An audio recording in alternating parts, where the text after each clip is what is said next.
Thank you so much for all joining us for this session. We're super excited to be hosting this with two big experts that I'll introduce in a second. As you can see, the title of this session is How Can Innovative Customer Acquisition Solutions Help You Achieve Your Medicare Enrollment Goals? And for that, I am, on my side, I have one of the most innovative agencies and carriers that are going to walk through how they've been walking through their AEP and OEP. I'm going to need to do this with two hands. Let's actually do a quick intro for everyone to kick it off. Maybe Marcel, you want to kick it off? Mark Sure. Next, and I'll introduce myself afterwards. Yep.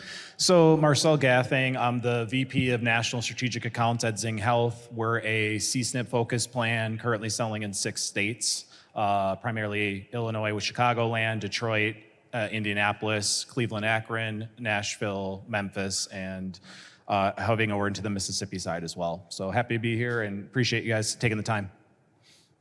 Mark. Hi, everybody. My name is Mark DeSimone. I'm the founder and CEO of Clearview Medicare. We are a direct-to-consumer Medicare Advantage agency with just over around 120 people operating in, I think, 14 states or so at this time. Amazing. Thank you guys for the introductions. And what we're going to dive into today is because there are so many challenges that everyone is facing in this room to actually scale the business. I'll do a quick intro from my side. My name is Bas Offers. I'm the co-founder and chief operating officer at PX. For those that don't know PX, we're a customer acquisition platform that really helps reduce media waste, bring efficiencies through automation, and scale. And we'll talk a little bit about that, how we're doing that with these people on the stage here. And one of the exciting products that we launched last year was our retention product that focuses on providing all of our clients getting access to the marketplace that we've built in Medicare. Throughout AEP, we had 600 to 800,000 active shoppers on a daily basis that reached our platform. And we'll dive a little bit deeper into what that particular product is later at this stage. Mark, I'm going to kick it off with you. Let's talk a little bit about scale. That's one of our favorite topics, obviously. Can you share with us what your outlook is on this year for your business? Yeah, so I would have told you, I don't know, a couple of weeks ago that I wasn't sure how this kind of SEP period that we're about to go in will play out. Obviously, there have been some regulatory environment changes that have been largely favorable, specifically with DST for us Medicare agencies operating in a bunch of different states. That's really good, especially if you're a W-2 model and you're employing a lot of agents, right?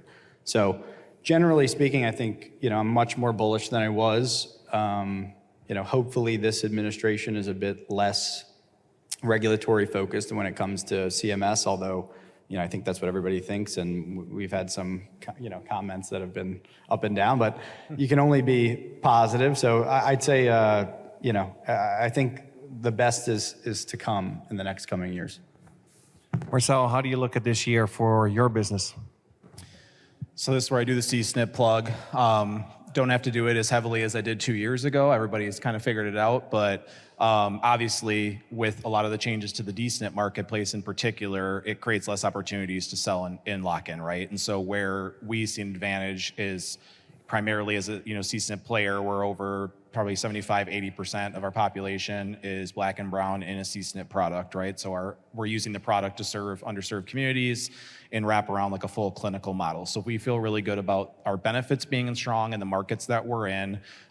We feel really good about the CSNP space. I think how you guys could leverage it too is understanding the DSNP population and the overlap. About 80% of your duals also have a CSNP qualifying condition. So when you look at the numbers overall, in about 50% of MA eligibles have a CSNP qualifying condition, less than 2% are in a CSNP plan. So if you have someone that's not happy with the plan that they're in, you're doing them a service by asking the questions. And I know sometimes that's awkward and something you don't feel comfortable with as the agent, but if you're positioning that as, hey, I'm asking these questions because you may be eligible for a plan that's specifically designed to meet your particular needs, you're less likely to get pushback or feel awkward around those questions. And so I would say we feel really strongly about CSNP, and then obviously the DSNP overlap people that are full dual are going to stay in a dual plan, but there are a lot of people that are partial or LIS only that would probably be advantaged by a C-SNP plan. They're going to have a lower cost in their formulary. They're going to have potentially additional transportation benefits, higher healthy food card, OTC coverage. And so you really need to think about that only for new customers, but even mining your existing book of, are people, do you have access to data, or are they asking you questions that leads you to believe they're not happy in their plan and maybe C-SNP is an option for them? And then you could potentially be creating more upfront value to them in terms of the benefits themselves. And Marcelo, you're so bullish on C-SNP. So obviously you guys did a fundraising round about half a year ago, acquired $140 million. How much of that is going to marketing? So marketing is a big part of what we do. I think what's unique for us and why we work so well with the two other gentlemen up here is we're not looking to outkick our coverage. So you guys have been around for a while. There are a lot of times carriers get funding rounds and they try to be everything to everybody, right? Compete in every market, offer every product. We don't think that's sustainable. We're not interested in competing directly with the big carriers on every front. We're going to stick in our niche, which is find populated areas that we know people are C-SNP eligible and offer a really strong product. But we spend quite a bit on marketing, obviously, trying to both build our brand, but then also work with good publishers that have compliant, already created and signed HPMS filed pieces that are generic and lean into our benefit set. So we try to differentiate between the two, right? It's kind of like, hey, I hate Miller, so I'll buy Leinenkugels instead. You're still really buying the same thing, right? And so we're trying to hit it from both angles, but the key piece is monitoring the spend and making sure you're getting the most efficiency out of those dollars. And there are a lot of steps that you need to take to make sure that's happening, whether it's the markets that you're targeting, whether it's looking at the true life cycle of the value of that marketing. So not only what are you closing immediately at point of sale, but also are your agents effectively working their pipeline? Are they outbounding? Are they taking those additional bites at the apple? We know for C-SNP particularly, selling on the first sale is less likely than a traditional product, right? You might need to talk to that person 3, 4, 5 times to make sure that they fully understand the benefits. And so it's really maximizing both the dollars and the opportunities that are presented to you. So let's get into the magic of customer acquisition and how you guys are scaling the business. So Mark, maybe from a high level, you can talk a little bit about how you've grown the business and how you're working with third-party lead vendors today. Our business, especially with the the new changes coming in with SEPs, you really need to be extremely targeted. It's extremely capital intensive to scale a W-2 agency. So really what you need to do is geo-target really down to the county in certain areas. And when we're working with Zing and Marcel, it's how do I find pockets, not in just states, but in counties and zip codes, and even more so now in general, just throughout the entire country, of where we can actually even sell a policy. So C-SNP is obviously going to make a huge impact there with the eligibility, but that is really, if you're trying to keep your CPA down, which is effectively the kind of lever you have to pull to scale, otherwise it's really not scalable without raising a bunch of capital, then you really need to optimize, your geo-targeting. You need to optimize, your publishers that you're buying from, and you really need to be selective and diversify. So can you talk a little bit more about that? Like what do you do on a daily basis to actually keep your CPA down, and how do you create that accountability towards your partners today as well? Yeah, so it's not really on a daily basis. It's really more of a setup. So, we utilize PX in a couple different ways, but one of the ways we do that is, to have effectively very transparent vendors or media buyers or publishers, whatever you want to call them. But we want to see them, very diversified and in a lot of different spaces. So in order for us to keep a low acquisition cost, it's very important to us to be dynamic in our bidding, especially with the shrinking kind of geo footprint. We thought prices would go up. It turns out they're going down because a lot of people are they're scaling down, they're leaving they're selling another product, et cetera. And when you're leveraging a platform that has a very large marketplace and a lot of different groups, it saves, frankly, me and my team a lot of time from going to LeadsCon and Medicarians and meeting, several of you wonderful publishers out there. So So let's talk about two of the points that you're actually addressing here. You're talking about diversification and dynamic pricing models. On diversification, what we see with MPX is that buyers that are utilizing less than 10 vendors see about a 31% success rate. Pretty horrible if you ask me, right? If you use up to 40 vendors or around the 40 number, that success rate goes to 90%. So that's a 3x. How are you doing that today, Marcel? And like how are you guys continue to diversify within your efforts around customer acquisition?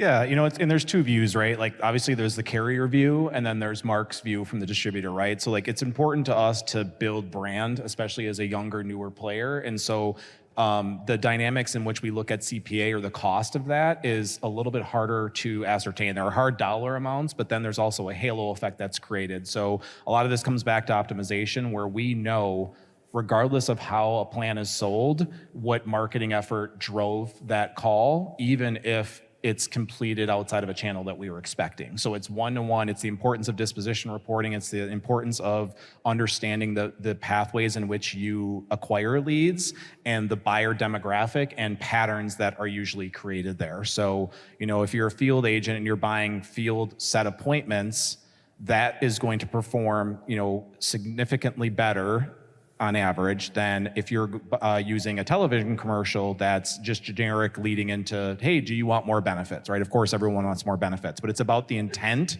it's about the messaging, and it's about the delivery method. So you need to tailor that to your business, whether you're selling over the phone, if you're selling in the field, if you have hybrid agents that are doing a little bit of both. I think it really comes down to that. And so how we do it is we leverage groups like PX and then others in some of the other verticals, whether it's digital, streaming, direct mail, to really monitor and keep groups accountable on providing regular daily reporting to us that we kick into a dashboard and then view on a real-time basis of how they're performing. And we have weekly conversations with those groups around, are we driving to the same end goal and are we happy with the metrics that we're seeing? And so for Mark, it's a little bit different. He wants to do it at bigger scale. On the carrier side, United or Humana or Aetna would have a team of 50 people doing that, right? Or creating a platform. We're a small but mighty team, so we're doing it a little bit more kind of old school, but the methods and the outcomes are the same. Is you can't just write somebody a check and assume they're doing all the work. You need to hold people accountable and you need to set the expectation of what good quality and bad quality is to you. If you don't, you can throw a lot of money down the drain just not effectively managing your partners. So people, Mark next to me is the master of CPA. I don't know if I can entice you to actually share what your CPAs were throughout AAP or OAP, but maybe if you don't want to share that, you can talk a little bit about how you've been doing that, how you've been managing that on a pretty consistent basis. Yeah, so our CPAs were really low. And part of that is really what I've talked about before, but I guess getting in a little bit deeper, a lot of really what you said, Marcel, it's holding your sources accountable, getting the disposition data, utilizing a platform, and we have a lot of direct sources that work directly with us, but then we use a PX as well to really get a marketplace effect. I think you mentioned how many calls were going through for AEP? 600,000 to 800,000 a day, yeah. Yeah, so that gives you a lot of leverage when you're negotiating certain deals and certain publishers are not performing. There's always really somewhere else to go. And while we have really strong relationships with certain publishers, you really need a consistent ability to kind of tap into a large marketplace and leverage that. So that was one of the big, reasons we were able to, to do what we did for AEP. Do you think that last year, 2025 AEPs was different than the year prior in terms of the amount of supply? Is there an oversupply in the market today, which actually gives a lot of capabilities to really drive down CPA, but also to really cherry pick where you want to acquire your next customer? 100%. I mean, I've got friends starting lead gen businesses and it takes them about a month to get going, right? So, whether or not that's a good lead gen business or not, there's a lot of call volume and it's becoming more competitive. It's certainly a buyer's market. So you got to pick your sources really well, and you got to, hold them accountable, and you got to do the legwork to make sure that there's transparency when it comes to performance.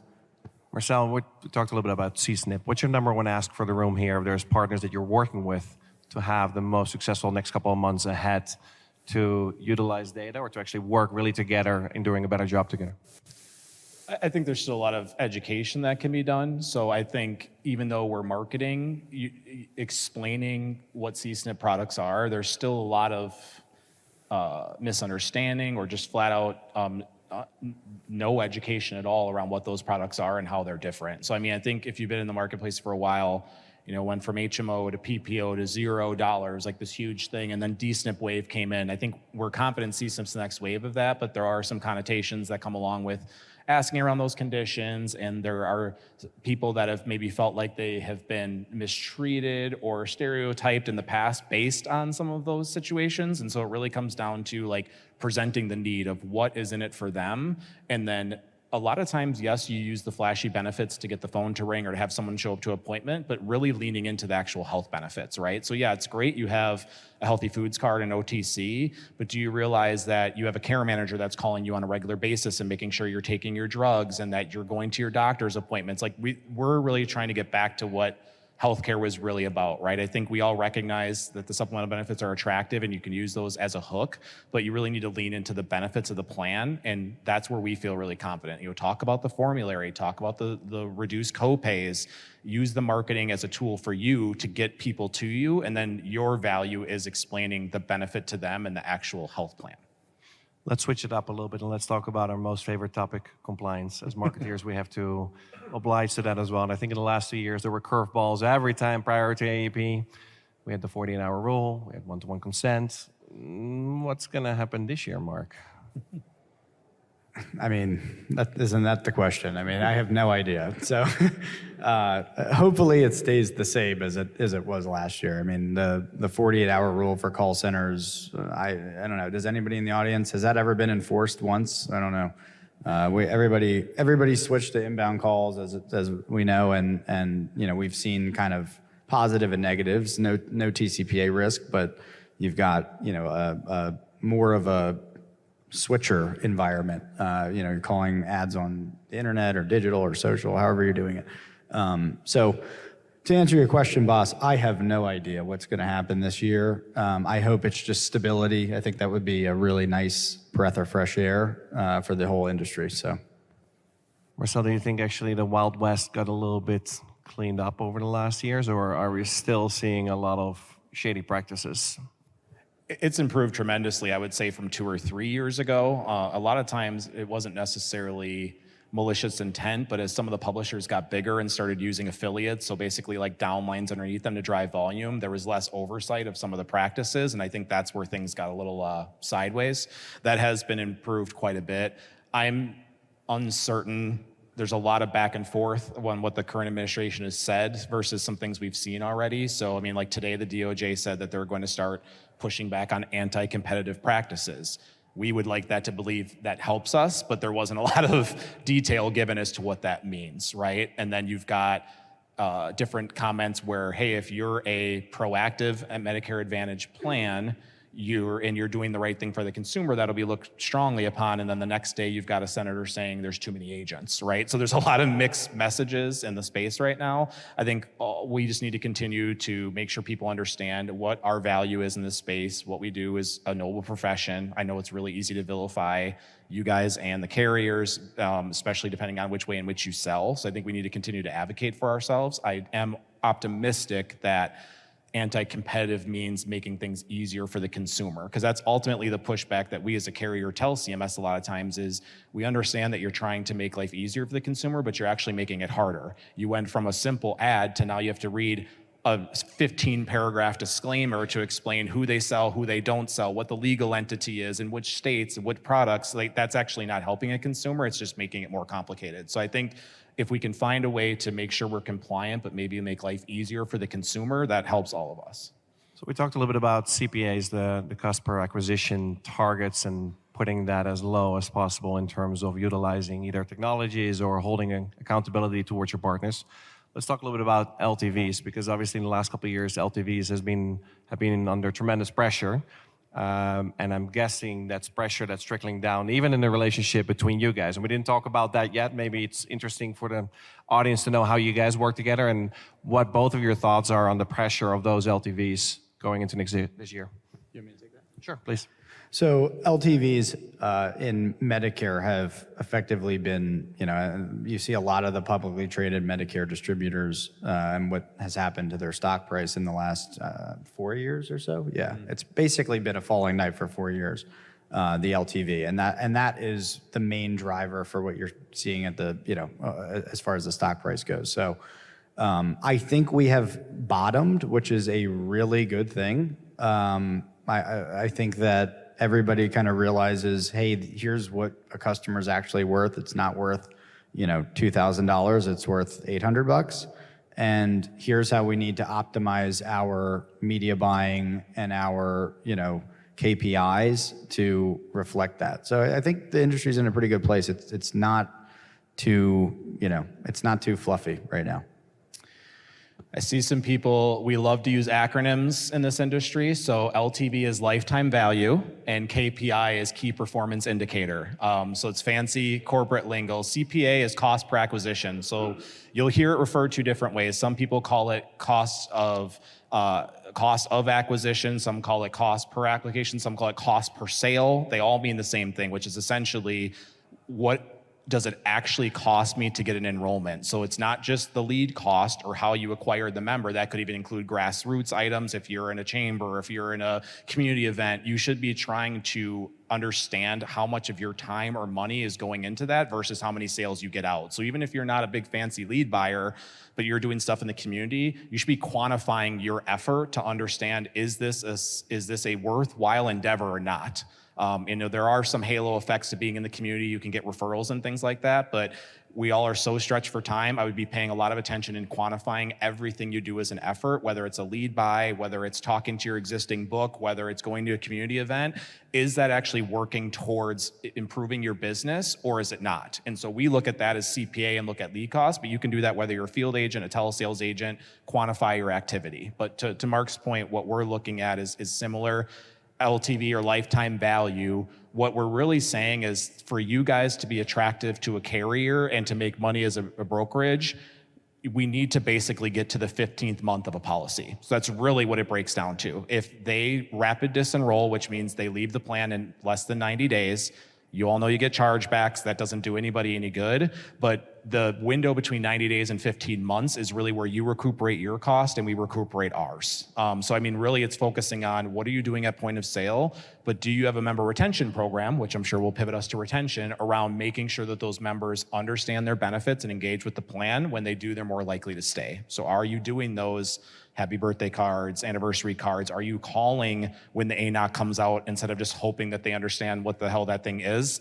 Those are the sorts of things that make more sense, and that's a good activity to do, right? Because for all of us, the less chasing existing clients you have to do and the more new sales you can bring on, the more effective your business will be. Nice tee up to retention. You're welcome. Which I'm not going to get yet. Okay. I actually have a side question, especially after talking to so many partnerships over the last couple of days. And I think when you look at the last 2 years, a lot of the volume drivers in terms of third-party lead vendors have actually shifted their model, not only focused on media buying, but a lot of them have actually created their own agencies as well. Yeah. What is your thought on that? Because we talked about like pressure margins, we talked about like an oversupply, we talked about actually pressuring pricing models. What is your thought about all these companies actually adding an agency component and taking things in-house? So I'm actually really curious to ask Marcel about this. So there are a lot of people popping up, especially in the call center space, that are media buyers, and that's a big part of the business, is being able to generate leads at a cost-effective rate, and then how do you go monetize it? However, there are other factors when it comes to execution, capital, et cetera, that it's just a different game. And I'm curious to see, Marcel, and I guess from my perspective, I would just start being more selective if I were a carrier of who I'm doing business with as things begin to kind of pop up. Obviously, there's a lot of FMOs out there and things, and you can kind of plug in under one. But as a niche carrier, Marcel, what do you think about that, and how do you kind of judge who you guys work with? Yeah, and I'll go somewhat quick here. I see we do have some questions. So I agree with Mark.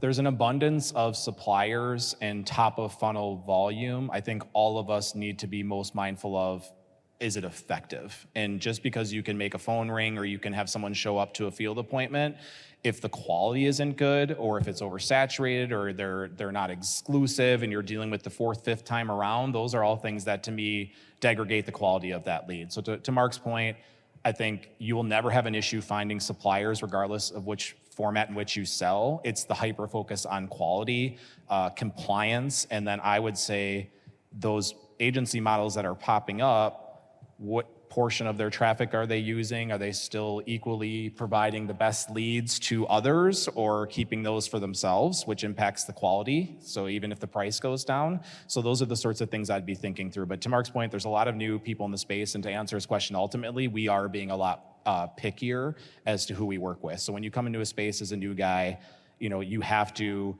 work with the groups that are willing to work with you. You have to still tell your story and find the right groups, but you're a little bit more like, hey, yeah, we got a sale today. Obviously, as you grow, you need to pay closer attention to, are we growing effectively with the right partners? So to Mark's ultimate point, and Baz was saying too, it is turned into quality over quantity. And that's something you guys have seen as brokers too. 4 or 5 years ago, all of the carriers, publicly traded or not, it was just get as many sales through as you can. Everyone's stocks were soaring. The numbers looked great. Everyone was happy. You've seen a really hard pivot to quality, right? So that could be, are you doing the HRA? Are you doing the benefit activation? Those people sticking and engaging with the plans is frankly way more important than what happens at point of sale. If you sell 100 policies, but only 10 stay on the books, you're not an effective agent to a carrier, right? And same thing if you're an agency. You need to have good effectuation, good performance metrics on the back end. That's what drives value, and that's where you put yourself in a better position with the carrier to get a better contract, or if you're with an IMO or FMO, that's where your value increases, because everything's now on quality, not quantity. So retention, we're at my favorite topic probably. We have about 10 minutes left. In the meantime, we pulled a QR code. If there's any questions in the audience, please take a photo and submit it. We see quite some questions coming in, and I definitely want to spend some time on those questions. But let's talk a little bit about retention. You talked about, let's call it the basic strategies today in terms of keeping your book active. What else are you guys seeing, and what are you most excited about this year in regards to retention? Want me to go first? Or you want to go? Go ahead. Okay. I mean, we'll have some of the same answers. I think, like we said, actively working your book is critically important, and I think there are some ways to do that now that are really interesting. So win-back campaigns are something you might have heard from. What that essentially means is there are people out there, PX may be one of them, and there are others where you can share data and understand if your members are shopping. And then that creates an opportunity for you to either be proactive or reactive in engaging with that member to understand what has prompted the shopping, and is there a way that you can save that member either within your book or make sure that they're making the right decision if they are attempting to do a plan change. Did they know they did a plan change? Did they know they moved? Who is the agent they talked to? All that sort of stuff, I think is a really impactful new tool that makes life a lot easier than like in the old days when you had to go pull each carrier's report and then figure out who was falling off on a term date and reach out to them. It's just making things a lot more efficient because we all have less time. So I would say I'm really excited about the win back, and then the specific tailoring that can be done for us selfishly as a CSNP player. Like obviously we do get a lot of general ads around OTC healthy foods that drive calls in, but obviously the more tailored to CSNP messaging, the higher intent the lead is and the more effective and likely it is to close, right? So for us, it's back to Mark's point of like targeting both on the front end, and then you can do the same thing on the back end. So working your book on the backside, having some sort of win back campaign, understanding what center of your population is in which markets, and are there huge things going on, right? A big provider group is leaving, a plan exit, a plan suppression, all those things have impacts obviously on the shopping behavior of your book. Mark? Yeah, so I think to kind of reiterate what Marcel just said, retention is really where you can make a lot of money in this environment. It's quality over quantity. So if you're really putting a lot of dollars there and focusing on it, I think, when you measure your net new business compared to, what kind of, 3-4 years ago was let's just sell as many policies as we can. The efficiency factor is tremendous when you accrete policies. By accrete meaning, hey, I submitted 100 policies and 80 of them go into effect. Well, if I can get to 85 across a couple hundred agents, it's incredible when you model it out and you see the difference. And another way to do that, as Marcel kind of alluded to, that we utilize is PX's marketplace for retention. So, boss, maybe you want to speak on it. I can give a little bit of a snippet, but effectively we're able to see clients from our book of business that are calling in from other publishers that are on the platform. So, hey, I'm looking for a Medicare Advantage plan. One of my agents just enrolled them 3 days ago. I get an alert that says, hey, this person's shopping, right? So that at least gives you some insight of, whatever you guys want to do with that consumer is obviously up to you as a business, but at least at least you have the data to do something about it. So, Thank you. I'm actually gonna hold on going deeper, and I'm gonna allow people to talk to us about it outside if you would like to, because there's a couple of good questions. And I wanted to start with a question from Tom. It states, one-to-one consent being on hold. Were you guys actually ready for one-to-one consent if it was not deferred? Are you doing anything now? If so, are you doing it or are you using a third party? And I think what this is in reference to is obviously the mandate by the FCC to make one-to-one consent required across the industry. But I think there's some one-to-one consent requirements already that CMS put out as well, right? So it's a great question. I don't know who wants to take that question. Yeah, well, you start. It's more. yeah. Facing. So with one-to-one consent, most of our calls are consumer initiated, and at that point, assuming it goes through, you work with your publisher to, create a, basically a branded campaign. They've got a bunch of different ways to do it. They're very creative. So we use obviously third parties to do that. And if you want to be really compliant, the way that you do that is you ask them to brand their lander, or you brand their initial kind of ad that comes to you, and you met that requirement. So that obviously hasn't. It's I guess through. Is it through technically? It's for CMS. Yeah. So it's through, and I think that's the kind of the best way to be as compliant as you can. Yeah, from the carrier perspective, we're relying on the publishers and the partners we work with. So all pieces are either submitted through us or through whoever to go to HPMS. Obviously, that's more the front end side. But then on the consent piece, to Mark's point, the vast majority are inbound, which reduces a lot of the concern. Where a lot of the pressure has gone now is outbound. Like if you have a business relationship with someone, you can do that. But really, if you're pushing things inbound and you have the lead form to prove the consent to contact, there hasn't been a lot of pushback or abrasion or concern from our compliance team that we're going to have an unfavorable audit.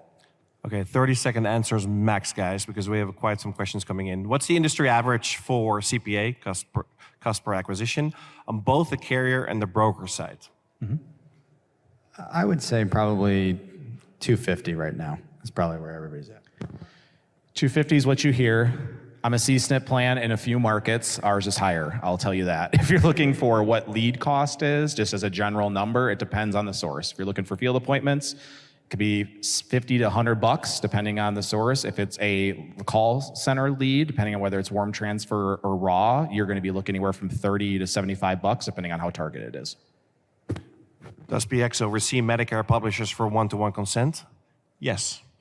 Are you utilizing agent availability and also identifying customer shopping elsewhere technology across publishers? If so, how are you making that happen? So are you guys actually making sure that when you acquire a customer, to make sure that your agent is available today? Of course, yeah. That's how we run our operation, and we do not have anybody in person, so you need it. I've been trying to find CSNP approved marketing materials. Do you have anything at Zing? Anonymous, find me after, but yes, we do. Last one, any particular lead systems you found to be effective and profitable? No plug for PX allowed. Any others that you've seen that are? When you say lead systems, I guess like a PX, there's a bunch of them, but I'm not gonna, we're here for PX.